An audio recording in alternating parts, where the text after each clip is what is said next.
আপনি দেখছেন news now আমরা জানি কোনটা খবর। नमस्ते, आप सभी देख रहे हैं न्यूज नाउ में आज का समाचार। मुख्यमंत्री डॉक्टर मानिक शाह ने कहा कि अधिकारियों को बाढ़ प्रभावित क्षेत्र की पहचान कर रिस्टोरेशन वर्क शुरू करने के निर्देश दिए गए हैं। मुख्यमंत्री ने यह भी कहा कि जनवरी से मई तक 578 करोड़ रुपए के बुनियादी ढांचों का विकास किया गया है। विकास को सभी तक पहुंचाने के लिए राज्य के हर डिस्ट्रिक्ट और सब डिवीजन में एडवांस सिटीजन फ्रेंडली इंफ्रास्ट्रक्चर का विकास किया जा रहा है। Educational institution, health centre, sub divisional administrative office या फायर स्टेशन सभी बुनियादी ढांचों को उन्नत करने के लिए मुख्यमंत्री डॉक्टर मानिक शाह ने गुरुवार को कुमारघाट और पेचरतल ब्लॉक में 10 परियोजनाओं का उद्घाटन और 5 परियोजनाओं का शिलान्यास किया। इसमें कुमारघाट में गीतांजलि ऑडिटोरियम का शिलान्यास भी शामिल था। इस दौरान मुख्यमंत्री डॉक्टर मानिक शाह ने कहा कि राज्य के बाढ़ प्रभावित क्षेत्रों की पहचान कर ली गई है और संबंधित अधिकारियों को वहां तत्काल रेस्टोरेशन की प्रक्रिया शुरू करने का निर्देश दिया गया है। इस संबंध में मुख्यमंत्री ने कहा कि नदी कटाव के मुद्दे को भी महत्व दिया जा रहा है।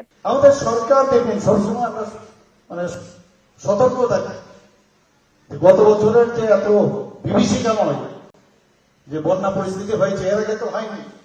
তা আমি সমস্ত আধিকারিকদের আমি এই কথাটাই বললাম যে এটা একটা বেঞ্চমার্ক, এর উপর ভিত্তি করে আপনারা যেখানে মানে এই যে বন্যার হওয়ার যে প্রবণতা যা এলাকাগুলো আছে সেগুলোকে আপনারা চিহ্নিত করুন। আমাকে একটু আগে মহোদয় বললেন যে এখানে সবচেয়ে বড় সমস্যা হচ্ছে যে নদীর ভাঙন। আমি বলি যে অলরেডি নদীর ভাঙন নেই, আমি স্পেশালি মিটিং করেছি শুধু এখানে না আরো কয়েক জায়গায়। তো কাজ করার ইচ্ছা আছে, মানুষকে বোঝানোর চেষ্টা করার এটা সবসময় থাকে এবং না হবে সবকিছুই হয় পজিটিভ, যেহেতু पॉजिटिविटी আছে আমাদের হবে। मुख्यमंत्री डॉक्टर मानिक शाह ने आज कहा कि विशेष रूप से जनवरी से मई तक पिछले 5 महीनों में टोटल 578 करोड़ रुपए के बुनियादी ढांचों के विकास पर काम किया जा रहा है। इस अवसर पर बोलते हुए मुख्यमंत्री डॉक्टर मानिक शाह ने कहा कि राज्य में आर्टिफिशियल इंटेलिजेंस का उपयोग बढ़ेगा। 578 কোটি টাকা জানুয়ারি থেকে মানে মে পর্যন্ত 578 কোটি টাকার কাজ অলরেডি আপনারা ভাবুন আমরা ইনফ্রাস্ট্রাকচার অলরেডি ডেভেলপ করেছি সেখানে। এখানে যদি আমি বলি যে কতটা দিন আমি কত জায়গায় আমি গেছি শেষ করা যাবে না, এখানে এত কাজ আমরা করেছি। এখানে 12ই ফেব্রুয়ারি পশ্চিম জেলার জেলা পরিবহন দপ্তরের 6টি উন্নয়নমূলক কাজ আমরা করেছি। 17ই জানুয়ারি 2025-এ বিলোনিয়ার মহকুমা হাসপাতালের নতুন ভবন, নিহালনগর প্রাথমিক স্বাস্থ্য কেন্দ্র, 20শে জানুয়ারি 2025-এ সিপাহীজলায় 122 কোটি টাকা দিয়ে আপনারা টিএমডি বাইনে সেখানে যে আমাদের মাদকা সত্য যে বিল্ডিং সেখানে আমরা তারও ভূমি পূজন হয়েছে। 12ই ফেব্রুয়ারি আমরা যেটা জিরানিয়া পরিবহন দপ্তরের 6টি উন্নয়নমূলক প্রকল্পের ভিত্তিপ্রস্তর স্থাপন করেছি। সিপাহীজলা আমরা যারা অনেকের আছে লিমস তৈরি করা, নর্থ ইস্টের যে প্রথম এখানে লিমস তৈরি করা একটা এলএমকো, সেখানে আমরা প্রচুর কাজ আমরা এখানে করেছি। আর্টিফিশিয়াল ইন্টেলিজেন্স যখন শুরু হবে, প্রযুক্তি এত ডেভেলপ করেছে যে এখানে বসে মনে হবে যে আপনি এখানে বুঝি দেখছেন, এরকম হবে আগামীতে। আর্টিফিশিয়াল ইন্টেলিজেন্স নিয়ে ইন 5G আমি অলরেডি একটা বক্তব্য আমি রেখেছিলাম এবার দিল্লিতে আমাদের সামিটে नॉर्थ ईस्ट। विशेष रूप से त्रिपुरा में निवेश को आकर्षित करने के लिए राज्य सरकार ने एशियन डेवलपमेंट बैंक से $85.4 मिलियन के लोन के माध्यम से राज्य के बुनियादी ढांचों को मजबूत करने की पहल की है। इस राशि का उपयोग power, road, plug and play infrastructure, warehousing facilities सहित कई विशिष्ट क्षेत्रों में किया जाएगा। मुख्यमंत्री डॉक्टर मानिक शाह ने आज लगभग 30 करोड़ रुपए की लागत वाली परियोजनाओं का उद्घाटन और शिलान्यास किया। Bureau report, news now. Tripura एक हरा भरा राज्य है, हमें इसकी हरियाली की रक्षा करनी चाहिए। राज्यपाल इंद्रसेना रेड्डी नल्लू ने विश्व पर्यावरण दिवस के अवसर पर राजभवन में आयोजित वृक्षारोपण समारोह में यह बात कही। राज्यपाल इंद्रसेना रेड्डी नल्लू ने इस अवसर पर कहा कि प्लास्टिक, खासकर सिंगल यूज प्लास्टिक के उपयोग के बारे में लोगों में जागरूकता पैदा करने की आवश्यकता है। सिंगल यूज प्लास्टिक का उपयोग बंद किया जाना चाहिए, इसके विकल्प के रूप में जूट, पेपर आदि का उपयोग किया जाना चाहिए।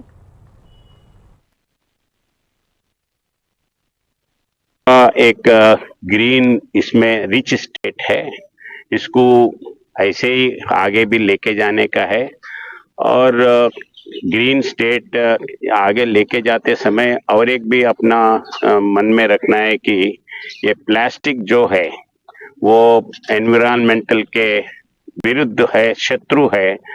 तो ये प्लास्टिक यूसेज में आम पब्लिक उसको कोऑपरेट करके जो गवर्नमेंट का पॉलिसीज है उसको इम्प्लीमेंट करने के लिए अब खुद उसको कैसे रोकना ये सोचने का है।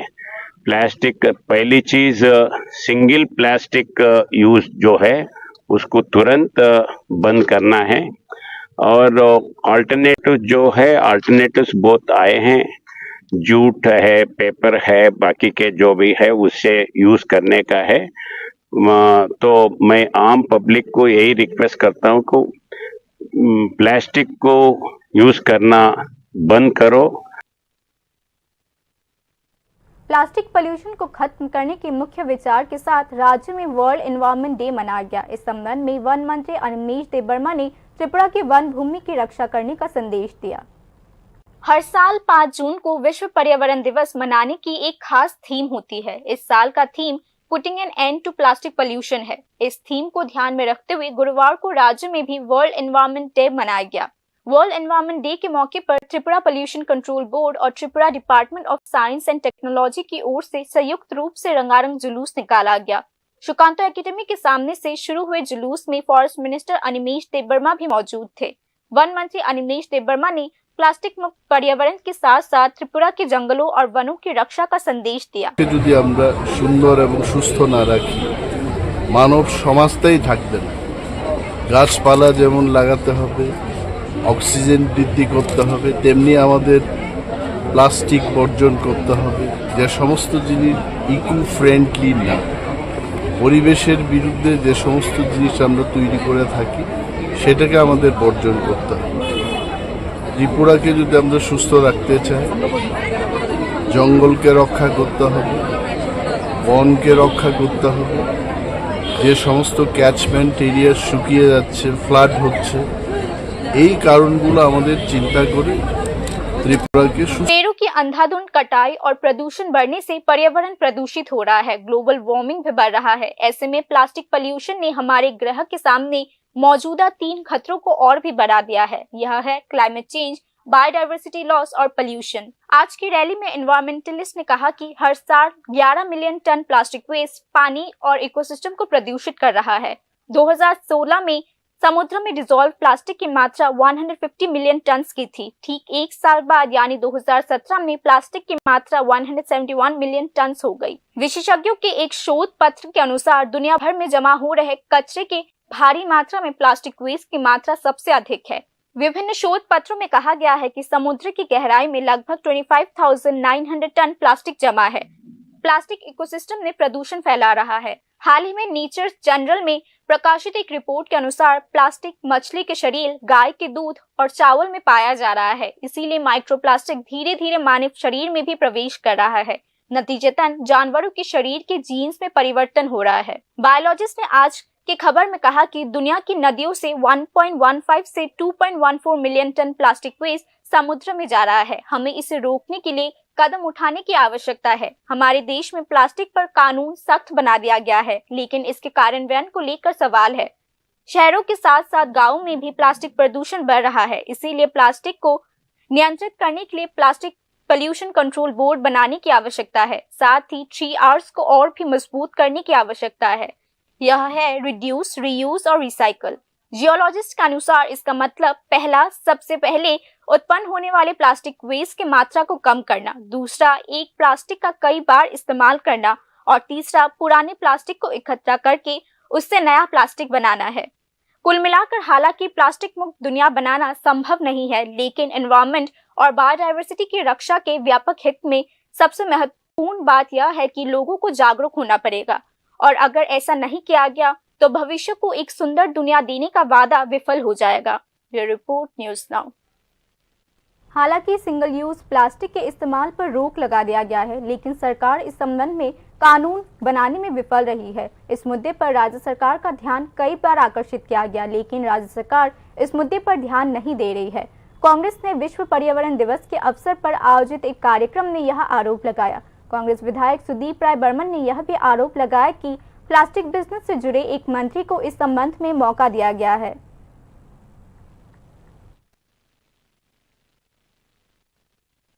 সরকারের সদিচ্ছা আমরা লক্ষ্য করতে পারছি না। একটা আইন হয়েছিল বহু আগে যে প্লাস্টিককে ব্যান করা, ওয়ান টাইম প্লাস্টিক ব্যান করা, কিন্তু আমরা দেখছি মাছ বাজারে যান, তরকারি বাজারে যান, ফল বাজারে যান, সবজি বাজারে যান, সব জায়গায় ওয়ান টাইম প্লাস্টিক ইউজ হচ্ছে। বারংবার সরকারের কাছে আমরা বলছি ফ্লেক্স ব্যবহার করবে না, এটা নন বায়োডিগ্রেডেবল সাবস্টেন্স, এতে জল যে বৃষ্টির জল আর্থসের সারফেসের ভেতরে প্রবেশ করে না, ব্যারিয়ার হিসেবে এগুলো আমাদের প্রতিবন্ধকতা হয়ে দাঁড়ায়। কাজে ফ্ল্যাক্স ব্যবহার করো না, মিনারেল ওয়াটার বটল ব্যান করো। সরকারের কাছে দাবি জানাচ্ছি, সরকার তো নড়ে চলে বসবে। এখন সরকার যদি মনে করে যে না একজন মিনিস্টার এই ফ্ল্যাক্সের প্রিন্টিংয়ের ব্যবসায় জড়িত, তার স্বার্থটাকে বড় করে দেখতে হবে, তাকে অর্থ রোজগার করার সুযোগ করে দিতে হবে, তাহলে তো আমাদের কিছু বলার নেই। राज्य सरकार ने बंद पड़े कॉमर्स सेंटर्स को फिर से पुनर्जीवित करने की पहल की है। इस संबंध में विधानसभा की कॉमर्स कमेटी ने बंद पड़े कॉमर्स सेंटर्स का निरीक्षण शुरू कर दिया है। विधानसभा की कॉमर्स कमेटी ने राज्य सरकार के बंद पड़े व्यवसायिक केंद्रों का निरीक्षण किया। गुरुवार को विधानसभा की कॉमर्स कमेटी ने 4 मेंबर डेलीगेशन के साथ विभिन्न कॉमर्स सेंटर्स का दौरा किया। 13 मई को हुए बैठक में बंद पड़े कॉमर्स सेंटर्स का निरीक्षण शुरू करने का निर्णय लिया गया। डेलीगेशन के सर्वे में पता चला है कि लाखों रुपए का सामान बेकार हालत में बर्बाद हो रहा है। डेलीगेशन ने कहा कि इन बात पर योजना बनाई जा रही है कि इन सामान का क्या किया जा सकता है। কমিটি গত 13 তারিখ কিনা বলে মে আমরা বসছিলাম, তখন এই সমস্যাগুলি উঠে আসছিল যে কিনা বলে এখানে যে কান্ট্রি লিকার যেটা ব্লেন্ডিং মেশিন থেকে আরম্ভ করে টিএসআইসি আন্ডারে যতটা প্রজেক্ট সবগুলি মোটামুটি মধ্যের মুখে। তো আমাদের মাননীয় সদস্যরা ভাবলেন যে না, যেহেতু বন্ধ আছে, কেন বন্ধ আছে অ্যাটলিস্ট আমরা সবাই গিয়ে দেখি। তো ওই উদ্দেশ্যেই আমরা স্পটগুলিতে গিয়ে দেখে এখন কান্ট্রি লিকারটা দেখলাম, অন্য আরও 2টা বা 3টা আছে, মানে ইন্ডাস্ট্রিয়াল যেগুলি কম্পোনেন্ট বা মেন তারার যে কিনা বলে ব্রাঞ্চ যেটা আগে প্রোডাকশন ছিল। তো আমাদের কথা হচ্ছে যে ত্রিপুরা রাজ্যে যেইগুলি আমরা মানে করছিলাম আগে, সেগুলিকে যদি মনোযোগ দিয়ে করা যায়, নতুবা অল্টারনেটিভ চিন্তা যদি করা যায়, যেমন এটাকে পরিবর্তন করে এখন চিন্তা ভাবনা হচ্ছে যে ওয়াটার বটলিং मशीन एवं फैक्ट्री एखाने लगाना होगा। उल्लेखनीय है कि मुख्यमंत्री डॉक्टर मानिक शाह ने संबंधित कमेटी को औद्योगिक क्षेत्र को पुनर्जीवित करने के लिए सक्रिय रूप से काम करने का निर्देश दिया है। राज्य सरकार अनयूज्ड एसेट्स को बहाल करने, नए बुनियादी ढांचों का निर्माण करने और निवेश को आकर्षित करने तथा रोजगार सृजन के लिए उपयुक्त इंसेंटिव्स प्रदान करने के लिए विशेष पहल कर रही है। टीआईडीसी को नई परियोजनाओं के लिए पुनः उपयोग और औद्योगिक विकास को बढ़ावा देने के लिए बंद पड़े यूनिट्स के भूमि अधिग्रहण करने का निर्देश दिया गया है। राज्य सरकार ने निवेशकों की आवश्यकताओं को पूरा करने के लिए औद्योगिक क्षेत्र का विस्तार करने, रीजन स्पेसिफिक पार्क्स का स्थापना करने तथा महत्वपूर्ण ट्रांसपोर्ट कॉरिडोर के माध्यम से भूमि उपलब्ध कराने के लिए विशेष पहल की है। Bureau report, news now. बाकी की खबरें अंतराल के बाद। আপনি দেখছেন নিউজ নাও, আমরা জানি কোনটা খবর। প্রথম আলো এলো শুদ্ধ সকাল, শুদ্ধ সলিলে আজ বাজালো ত্রিতাল, মন্দিরে শুদ্ধ পূজার ধ্বনি, অগ্নি শুদ্ধ হলো পরিণীতা নারী তুমি অনুপমা, শুদ্ধ সোনায় সাজো হে নিরুপমা। শুদ্ধতার স্বর্ণ মন্দির, কালিকা জুয়েলার্স, আগরতলা। একটু চেষ্টাতেই দুল লেগে যায় নববধূর কানে, একটু চেষ্টাতেই মানিয়ে নেওয়া যায় বিবাহিত জীবনে। নানা অনুভূতি জড়ানো বিয়ের গয়না, শ্যাম সুন্দর কোম্পানি জুয়েলার্স। আপনি দেখছেন নিউজ নাও, আমরা জানি কোনটা খবর। बाकी की खबरें कुछ इस प्रकार है। राज्य में खाद्यान्न की कोई कमी नहीं है। इस संबंध में बफर स्टॉक पर चर्चा किया गया। खाद्य मंत्री सुशांत चौधरी ने शिपाट में आयोजित समारोह में यह बात कही। खाद्य मंत्री सुशांत चौधरी ने गुरुवार को कहा कि राज्य में खाद्यान्न की कोई समस्या नहीं है। खाद्य मंत्री सुशांत चौधरी ने शिपाट में नवनियुक्त फूड इंस्पेक्टर्स के प्रशिक्षण कार्यक्रम में उद्घाटन करते हुए यह बात कही। স্টক আমাদের অ্যাভেলেবেল রয়েছে। বর্তমানে বিভিন্ন খাদ্যশস্যের যা স্টক রিপোর্টে রয়েছে সেটা স্যাটিসফ্যাক্টরি এবং এখন পর্যন্ত কোনো ধরনের ক্রাইসিস কোনো অ্যাঙ্গেল থেকে আমাদের নজরে আসেনি বা কোনো কমপ্লেন আসেনি। যেটা আলোচনায় এসছে আজকের এই অনুষ্ঠানে সেটা যে অফিসারদের ভূমিকা কী হবে এবং কীভাবে পরিস্থিতিকে সামাল দিতে হবে এবং আমাদের কর্তব্য কী থাকবে সেই বিষয় নিয়ে আজকে আলোচনা এসছে। কারণ আপনারা জানেন যে নতুন যে खाद्य मंत्री सुशांत चौधरी ने यह भी कहा कि नए भर्ती किए गए फूड इंस्पेक्टर्स के प्रशिक्षण कार्यक्रम में खाद्यान्न के बफर स्टॉक पर चर्चा किया गया। ফুড ইন্সপেক্টর আমাদের টিপিএসসির মাধ্যমে যারা নতুন নিয়োগপত্র পেয়েছে তাদেরকে এখান থেকে আজকে থেকে একটা ট্রেনিং প্রোগ্রাম করা হচ্ছে। আগামী 5 দিন ব্যাপী সেটা চলবে এবং রিসোর্স পার্সনরা বক্তব্য রাখবে। তাদের প্রফেশনালিজম, তাদের ডিউটি, তাদের রোলস অ্যান্ড রেসপন্সিবিলিটি কী হবে দপ্তরকে নিয়ে সেই বিষয়ে তাদেরকে আলোচনা করা হবে। তো আজকে এই বিষয়ে আলোচনা হয়েছে। বাফার স্টক আমাদের কোথাও কোনো শর্টেজ নেই। সমস্ত বিষয় যে জিনিসগুলো আমরা প্রদান করে থাকি সেই বিষয়গুলো নিয়ে আমাদের ইন্টারনাল মিটিংয়ে আছেন, আমাদের ডাইরেক্টর আছেন, আমরা আলোচনা করে থাকি। এখন পর্যন্ত কোনো বিষয়ে কোনো শর্টফল বা শর্টেজ আমাদের মধ্যে নেই। 21 मई को मुख्यमंत्री डॉक्टर मानिक शाह ने नौकरी पाने वालों को फूड इंस्पेक्टर्स के कुल 15 ऑफर सौंपे। इन सभी नवनियुक्त फूड इंस्पेक्टर्स का प्रशिक्षण कार्यक्रम गुरुवार से शिपाट में शुरू हुआ। खाद्य मंत्री सुशांत चौधरी ने नवनियुक्त फूड इंस्पेक्टर्स को पारदर्शी तरीके से अपने कर्तव्यों का पालन करने का निर्देश दिया है। Bureau report, news now. Agartala शहर में रिक्शा लेबर यूनियन ने आंदोलन के नाम पर जमकर हिंसा किया। इस मामले में प्रशासन की भूमिका पर सवाल उठाए जा रहे हैं। अगरतला शहर और उसके निवासियों को एक बार फिर आंदोलन के नाम पर अत्यधिक कठिनाई का सामना करना पड़ा। बीएमएस रिक्शा वर्कर्स को अपनी कई मांगों को पूरा करने के लिए डीएम ऑफिस में प्रतिनियुक्ति के कारण आईजीएम हॉस्पिटल के सामने रिक्शा चालकों के अव्यवस्थित आचरण के कारण आम जनता को परेशान होना पड़ा।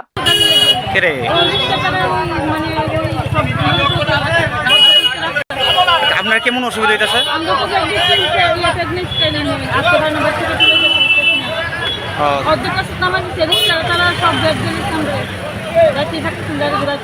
তো কেমনে যাইতেছেন? কোন জায়গাটা এটা? মানে এখানে কি হয়েছে? এখানে কি আপনারা এখন কোথায় গাড়ি পাবেন? এখানে কি গাড়ি নাই? इस घुटन भरी स्थिति में पैदल चलने वालों से लेकर ऑफिस और कोर्ट जाने वाले कर्मचारियों से लेकर अस्पताल में आने वाले मरीजों और उनके रिश्तेदारों को कठिनाई का सामना करना पड़ा। এখানে জানা কাল লাগে আইছে মানে বিরের লাগে কোনো কষ্ট হইছে না? এতে কষ্ট তো হইতো। কিরকম? না হাইটটা এসে কষ্ট হইব না। কোথেকে আইছেন হাইটটা? মরছুম লাগছে। এই বিরের লাগে? হ্যাঁ। পুরাটা কি জাম হয়ে রইছে? হ্যাঁ জাম। এটা কোন জায়গা এটা? তো হাইজে কিরকম? আচ্ছা কোন জায়গাতে আছেন?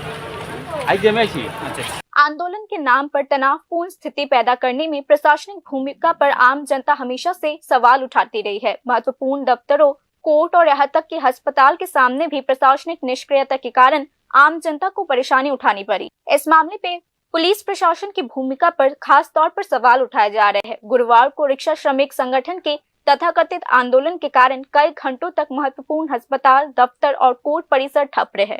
Bureau report, news now. ONGC की गतिविधियों के कारण सड़क अवरोधित हो गया है, जिसके कारण सड़क नष्ट हो चुका है, जिससे ग्रामीण प्रभावित हुए हैं। लेकिन ओएनजीसी के अधिकारी इस पर कोई कार्यवाही नहीं कर रहे हैं। इसके विरोध में ग्रामीणों ने ओएनजीसी के मुख्य द्वार पर ताला लगा दिया। सड़क मरम्मत की मांग को लेकर ग्रामीणों ने ओएनजीसी के प्रमुख द्वार पर ताला जड़ दिया। घटना के कारण सोनामुड़ा पुलिस स्टेशन अंतर्गत नालछाड़ ब्लॉक के खेड़ाबाड़ी ग्राम पंचायत में तनाव फैल गया है। ग्रामीणों ने चेतावनी दी है कि यदि सड़क मरम्मत का काम तत्काल शुरू नहीं किया गया तो वह आने वाले दिनों में और बड़ा आंदोलन करेंगे। যে আমাদের যে এই যে একটা গ্রাম্য ছড়া ছিল, নালা ছিল, এই নালাটাও ডাইভার্ট হয়ে যায় ওই দিক দিয়ে, এবং আমাদের রাস্তা বৃষ্টির কারণে প্রচুর পরিমাণে ড্যামেজ হয়ে গেছে অলরেডি। 2011 সাল থেকে ড্যামেজ, এখনও ড্যামেজ। এবং সঙ্গে সঙ্গে আমাদের পিছনের যে জমিগুলি আছে, আমাদের খেতাবাড়ির যে ফেডি ফিল্ড আছে, ধানের জমি আছে, ওইখানেও প্রায় 1-1.5 একর জমি, প্রায় 7-8-10 কানির মতো জমি মাটি ভরে, এই যে ডাইভারশনের ফলে, মাটি কাটার ফলে মাটি ধুয়ে গিয়ে ওইখানে যে চর তৈরি হয়ে গেছে, ওই জমিগুলিতে গ্রামের এইরকমও এখানে জমি আছে, যার একটাই জমি আছে, এই জমিটা দিয়ে সে ভাত খেত সারা বছর, এই জমিটাই ধ্বংস হয়ে গেছে। এইরকমও লোকের এখানে জমি আছে। তো আমরা বারবার সময়ে অসময়ে ওএনজিসির কাছে ডেপুটেশন দিয়েছি, অনেক থানা পুলিশ করেছি, অনেকবার পুলিশের হেফাজতেও বসিয়েছিলাম রাস্তার কারণে, बट एखोनो ओरा আমাদেরকে आश्वास दिच्छे। खेड़ाबाड़ी ग्राम पंचायत में विकास परियोजनाओं पर काम करते समय सड़क खराब हो गया। काफी बार ओएनजीसी अधिकारियों को इस बारे में अवगत कराने के बाद भी कोई समाधान नहीं निकला गया। इसीलिए ग्रामीणों ने कहा कि उन्हें मजबूर होकर आज ओएनजीसी गेट पर ताला लगाना पड़ा। बाद में ग्रामीणों ने ओएनजीसी अधिकारियों को एक प्रतिनिधि मंडल सौंपा। शिशु থেকে শুরু যারা স্কুলে যায় প্রত্যেকেই এই রাস্তায় সাফারিং, যাদের কাপড় আলগি দিয়ে লজ্জায় বলতে হয় কাপড় তোলা দিয়ে এখনো এই রাস্তা পারাপার করতে হয়। আমরা একটা বাইসাইকেল নিয়ে ঢুকতে পারি না ওই রাস্তায় ওএনজিসির কারণে। তো আমরা ওএনজিসির কাছ থেকে এটা ডিমান্ড করেছিলাম যে রাস্তা তৈরি, আবার আমাদের পুনরায় রাস্তা চলাচলের মতো করে তৈরি করে দেওয়ার জন্য, বাট এখনো রাস্তা তৈরি করা দেয়নি। আজকে 14 বছর হয়ে গেছে, এখনো রাস্তা কাদাযুক্ত রাস্তা, এবং এই রাস্তা চলতেই পারে না, মানুষ যাইতেই পারে না। বাইক এই রাস্তায় রেখে আমাদের গ্রামের যখন আপদ বিপद হয়, फायर सर्विस, पुलिस, एम्बुलेंस क्यों ढुकते पारे ना। इसी बीच ओएनजीसी ने कहा कि उनके पास ग्रामीणों द्वारा पूर्व में दिए गए प्रतिमंडल का कोई ज्ञापन नहीं है। ओएनजीसी अधिकारियों ने कहा कि गुरुवार को दिए गए इस प्रतिमंडल को वे उच्च अधिकारियों के साथ साझा करेंगे। Bureau report, news now. Police ने गुरुवार को बताया कि कोलाशहर स्थित काला शासन चाय बागान में एक गाड़ी चालक की पीट कर हत्या करने के मामले में 2 लोगों को गिरफ्तार किया गया है। कोलाशहर पुलिस ने कोलाशहर के रंगरूंग ग्राम पंचायत क्षेत्र में काली शासन चाय बागान में एक ड्राइवर की बेरहमी से पिटाई के मामले में 2 लोगों को गिरफ्तार किया है। ओसी सुकांत सेन चौधरी ने यह बात कही। मंगलवार 3 जून को कोलाशहर के रंगरूंग ग्राम पंचायत क्षेत्र में काली शासन चाय बागान में एक चाय बागान श्रमिक लोगन उरांग को लापरवाही से चलाई जा रही वैगन कार ने टक्कर मार दी, जिससे वह गंभीर रूप से घायल हो गया। बाद में ग्रामीणों ने कार चालक प्रदीप दास की पीट कर हत्या कर दी। কালকে মোট 3 জনকে আমরা উঠিয়েছিলাম এই কেসের হেরিতে। আমাদের কাছে কিছু পয়েন্ট আসছিল, তো আমরা ওদেরকে ইন্টারোগেশন করে ওদের মধ্যে থেকে 2 জনকে আমরা কেসে বুক করেছি। তো এই বিষয় নিয়ে এলাকা মানে চা শ্রমিকদের মধ্যে একটা মিসআন্ডারস্ট্যান্ডিং হয়েছে, চা শ্রমিক ভার্সেস বাগান কর্তৃপক্ষ। তো এই জায়গাটা ক্লিয়ারেন্স করার জন্য আমরা আমাদের ইনভেস্টিগেশন প্রসেসে কী হতে পারে এবং এখানে যারা শ্রমিক রয়েছে, নির্দোষ শ্রমিক রয়েছে, তাদেরকে যাতে আমরা কেসের ইয়েতে আমরা যাতে হ্যারাসমেন্ট না হতে হয় সেজন্য আমরা এখানে কেসের লাইন আমাদের তরফ থেকে এখানে ক্লিয়ারেন্স করা হয়েছে। এই ব্যাপারে আমরা ওদেরকে আশ্বস্ত করেছি। আশা করি আমাদের ইনভেস্টিগেশন প্রসেসে শ্রমিক এবং বাগান কর্তৃপক্ষ থেকে এবং লোকাল যে সমাজসেবীরা আছে ওনাদের পক্ষ থেকে আমরা সহযোগিতা পাবো, সেজন্য এখানে আসা করতে। গাড়ি চালক হত্যার পিছনে এখন পর্যন্ত কয়জন গ্রেপ্তার হয়েছে? এখন পর্যন্ত 2 জন। তো কি মনে করেন প্রাথমিকভাবে এটা কি মার্ডার? Of course murder. मंगलवार 3 जून को प्रदीप दास के बड़े भाई ने कोलाशहर पुलिस स्टेशन में लिखित शिकायत दर्ज कराई, जिसके बाद पुलिस ने मामले की जांच शुरू कर दी। काली शासन चाय बागान के प्रबंधक, रंगरूंग ग्राम पंचायत के प्रधान, कुछ प्रमुख स्थानीय समाज कार्यकर्ताओं और चाय बागान श्रमिकों को पूछताछ के लिए थाने लाया गया, जिससे पूरे काली शासन चाय बागान के सभी चाय बागान श्रमिकों में रोष फैल गया। इस रोष के परिणाम स्वरूप श्रमिकों और चाय बागान मालिक अधिकारियों के बीच गलतफहमी शुरू हो गई। खबर मिलते ही कोलाशहर पुलिस स्टेशन के ओसी सुकांत सेन चौधरी ने गुरुवार दोपहर को काली शासन चाय बागान में बागान के सभी श्रमिकों के साथ बैठक की। पुलिस ने गिरफ्तार किए गए दोनों चाय बागान श्रमिकों को गुरुवार दोपहर 5 जून को कोलाशहर कोर्ट में भेज दिया। इस मामले में कई और आरोपियों की गिरफ्तारी होने की संभावना है। Bureau report, news now. बाकी की न्यूज़ अपडेट्स के लिए देखते रहिए न्यूज़ नाउ। शुभ रात्रि।